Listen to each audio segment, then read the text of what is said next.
Howdy everybody. Hopefully you had a wonderful week. Here I got walnut scrap pieces that I glued together with some Titebond 3. I just drilled a little shallower hole and put a little spacer in my wormwood screw to mount it on there. And to be honest, because I wanted to put a mortise in this piece and I wasn't sure how well that was going to hold, I actually took hot glue and hot glued the spacer to the back of my plate, and then hot glued a few little dots to the spacer to the chuck. I just wanted to be extra sure, and the hot glue comes off fairly easy, so it's no reason to not do extra safety stuff if you can.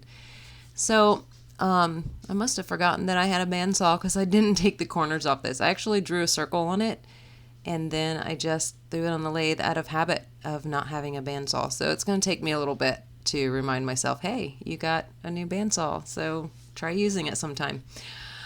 Anyways, this is going to be the bottom side of the platter, and I'm just rounding it out and making it all even right now. I like making cake stands, but unfortunately there's I don't have a whole lot of dried wood that I can make it out of a solid piece, so I just laminate some dried pieces together and it seems to work.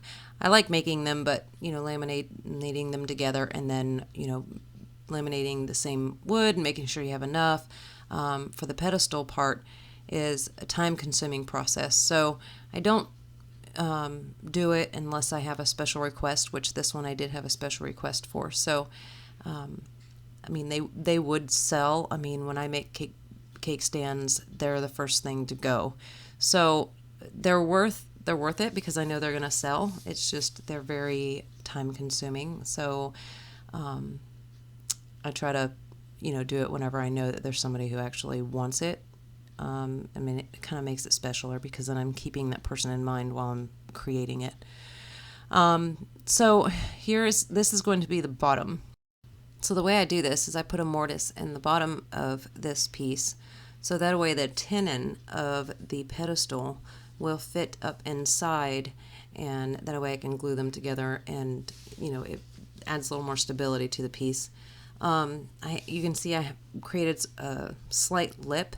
It's so that way when I flare my pedestal out into the platter, which they're going to be done at 2 separate times, that lip will give me a helps blend it. So that way I don't have to worry about it being completely flat. I just fit the pedestal part to the bottom of the tray. So you just pick one. What are you going to do first? You're going to do your pedestal first or the bottom of your platter first, whichever one you need to make, and then make the pedestal or the platter to the other piece. So that way you're not struggling trying to get them to all come together and risk having to put it back on the lathe and trying to blend them all together, because it's just, being that you made them 2 separate times, they're just going to, wobble and maybe not be uneven. So sanded that all down, put the Axe abrasive paste on, and then use the restoring polish, which did really well. I forgot to put sanding sealer on this, which is okay. Because it's for food. And also forgot to mention, in the bottom I kind of make a little lip so that a way if someone's carrying it, their fingers have sort of a ridge to fit into while they're carrying the cake, instead of something flat or too slopey, because the last thing you want is someone carrying this birthday cake on it and then it slips or whatever else. So there's sort of a ridge to where your fingers would kind of go into the groove, so it's ergonomic, I guess. To help whoever's carrying it. I wouldn't feel stable enough by carrying it by the pedestal part. I would carry it underneath. So that's just my process in my mind and how I'm making these things. I try to keep in mind on how someone would actually use it as well. It's a beautiful decoration piece, but I would want to use it. So here again, I'm just creating the platter on the top, and this. You always have in mind like what you kind of want it to look like, and then once the wheels hit the pavement per se, it's like, oh crud, how exactly am I going to do this? And if you don't get in practice of these, you do kind of get a little stumped on shape. So practice makes perfect, and that is so true, especially with these cake platters or finials or anything else that you're going to have some sort of curvy, design, because you try to want to make it look attractive and be useful at the same time. So, but not give up the usefulness for the attractiveness and not give up the attractiveness for the usefulness. It's a balance. You just got to figure it out. There's my back cat. We're finally letting him outside to explore a little. He's doing pretty good. Anyways, sanding it just like I did the backside. Abrasive paste. I put 2 coats of abrasive paste on this just to smooth out. I had a couple little deeper scratches around the rim because my chuck is still wobbling a little bit. It's causing deeper sanding marks in, like, I don't know, 1/4 to 1/2 of my piece, maybe sometimes 3/4. So I just added 2 coats of abrasive paste to help smooth that out. And then the restoring polish, which is great because both of those products are food safe. So it's wham bam, done. 2 products and it's finished. And I like that. It makes it a lot easier and no second guessing as far as what to put on there.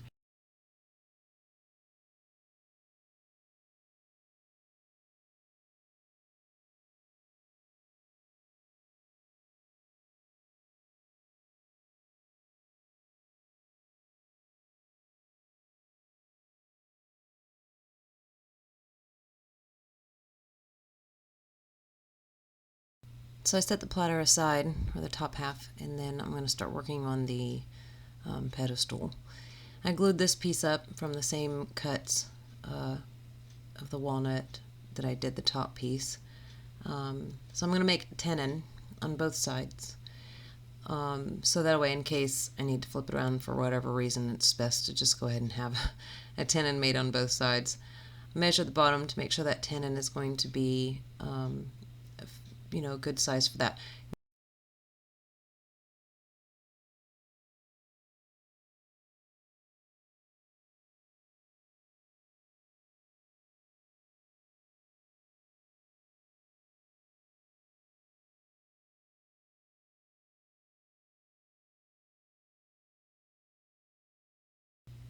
I still have to put a foot for the platter on this particular piece because this is just way too skinny to use as a foot as well.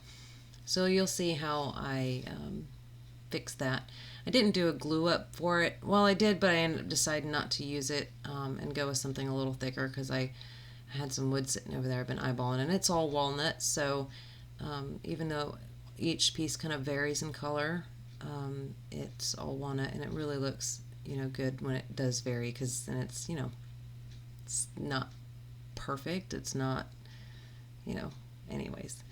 So I'm kind of getting an idea of how I want to shape. The most important thing I'm focusing on right now is the bottom pedestal top that's going to go up underneath the platter. It's going to attach, so I'm focusing a lot of my attention on that area right now, and you'll see me kind of like dry fitting it to that lip that I made in the platter, so that will line up good. I also made kind of like it's hard to explain. I cut where the tenon is going to go into the bottom of the platter. I kind of made it inverted a little bit. I don't know how else to explain it, and I didn't show it because I didn't think to put any attention on it. Anyways, when I make another one, I'll try to show you what I'm talking about. So that way that groove that I made in the bottom of the platter would be same shape and fit and sit on there. So it's kind of like an extra, I don't know, an extra added to keep it from moving around, especially while I glue it up.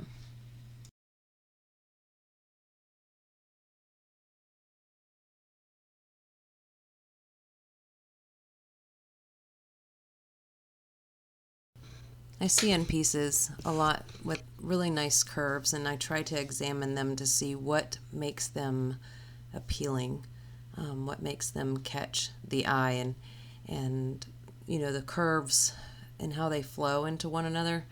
So like columns, and I try to look at things that have these types of curves already created, and what about them, without getting too technical, I guess, like actually breaking out your gauge and measuring them, just kind of trying to develop the skill with your eye in what those curves are. And it's funny because while I'm doing this, I don't see it the way I see it while I'm editing it and watching it. So I'm looking down on the piece and, I guess I could be critiquing, take more off here, take more off there, whatever.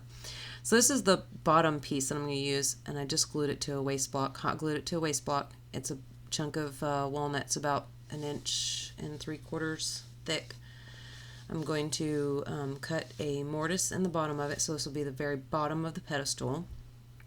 Stand that all up, and then flip it around and cut, make a pretty good deep hole so the foot of my pedestal will go into the inside of it. So when I blend those two pieces together, it will, blend nicer. And plus I wanted to shorten my pedestal and didn't feel like cutting that tenon all off and everything else and risking, not having something to attach it to the lathe. So I just, cut a really nice deep hole so that way it would all fit in there. And then I used 2-part epoxy. You want to be very careful with this process because you don't want that hole to be too big. If it's too big, then you're going to have this gap you're going to need to fill with something, in between the bottom of the pedestal. And normally if I make a separate foot than the actual pedestal part, I will do it this particular way so that way they kind of blend together versus, so you can see how far that's going in there. It's going in there pretty good. And I intentionally done that because I felt it was kind of too tall, like I said. So I'm blending those two pieces together, and I did get a little tear out around the edge of the very bottom, the foot, into the pedestal part, and I just used some CA glue and used some shavings and rubbed it all in there, and then it smoothed out perfectly. It wasn't enough tear out to where it was too terribly obvious. So you can see me rubbing in some shavings and just smoothing it out. Worked out perfect, and you can't tell. So sand it down, put some Axe abrasive paste on there, and then the restoring polish. And I set that aside. No, I don't set that aside. Sorry, I don't know what I'm doing. Get that polished up. Make sure you don't put any wax on the areas where you're going to glue, because you obviously don't want that preventing your platter from sticking to your pedestal. After looking at it, I should have done something a little more with the very bottom, but overall I'm pretty happy with it. It's some beautiful walnuts, so maybe the prettiness of the wood will make up for the lack of design down there. You just got to be honest with yourself and just be like, it's not the greatest, but it'll work. It's part of the process, you just got to enjoy the process. So after buffing it up really nice with the Axe restoring polish, which is food safe, I glued on the platter with some 2-part epoxy. Sorry I didn't, the camera battery must have died when I was actually pressing this all together. I just took another piece of wood and then pressed it on there and got it all glued on and let it sit until it was hardened. But thank you for watching, and I hope you guys have a wonderful week. God bless.